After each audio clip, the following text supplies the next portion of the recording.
আজ ঠিক 12:30টার দিকে এই যে গাছ দেখছেন, এই গাছের যে ঝুলন্ত রশি আছে, এই রশির সঙ্গেই একটি ছেলে আত্মহত্যা করেছে বলে জানিয়েছে স্থানীয় বাসিন্দারা। অনেকেই বলছে যে সে ছিন্নমূল একজন যুবক, সে স্টেডিয়ামের ঠিক 4 নম্বর গেটে ওইখানেই বসবাস করেন। তবে কি কারণে এখানে এসেছে এখন পর্যন্ত তার কোনো সুনির্দিষ্ট তথ্য প্রমাণ কেউ দিতে পারেনি। 12:30টার দিকে, মানে এটা কেউ জানে না। ওদিকে এক ছোট বাচ্চা দেখছে ওরা ঢুকতে, আমার বন্ধুরা দেখছে ঢুকতে, বাইরে বই আছে পিচ্ছি মেয়েটা। পরে ওরা গেছে গা, ওরা অসংখ্যার দেখছে বই ভালোই বই আছে। পরে আমরা 12:30টার দিকে ঢুকছি ভিতরে, ওই ছাগলে, আমার ছাগল আছে ওই যে ছাগলে ঢুকছে। পরে বড় ভাই কয় দেখ দিয়ে এটা কে, পরে দিয়ে ঝুলতে আছে লাশ। পরে আমরা দেখা বাইরে গেছে।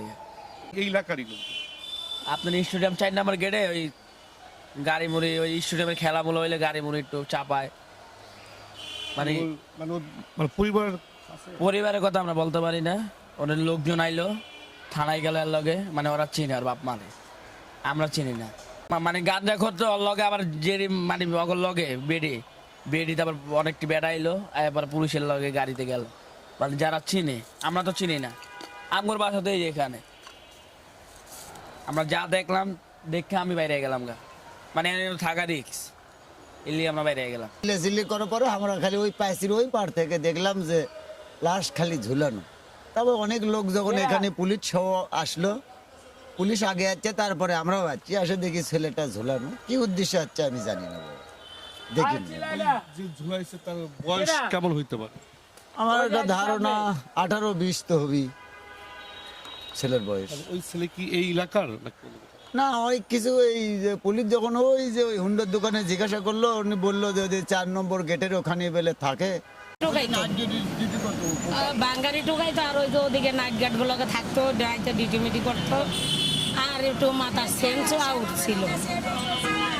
ফাঁসি দিল কি কারণে?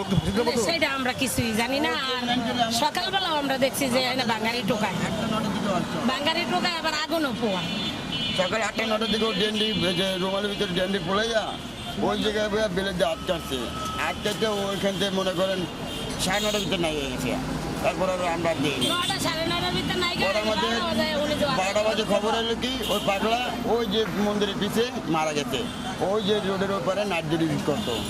বাসা কোথায়? মা বাবা? ওর মা মনে করেন এটা বলতেন না, বাপ আছে, বাপটা হলো বুড়া।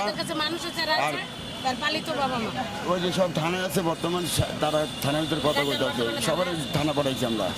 আর ওরা ছোটতে দেখছি কি করবো, হঠাৎ করে মারা গেল। আর ওর মেন নেশার করে না, যে ডেন্ডিটা আছে না, ডেন্ডিটা খাইয়া এখন মনে করেন গলা ধরে দিচ্ছে। আর যেটা দিয়ে দিচ্ছে ওর নিজের বেল, আমি কি করবেন বিষয়ে জানতে মিরপুর মডেল থানায় গেলে দায়িত্বরত কর্মকর্তা কেউ কথা বলেনি।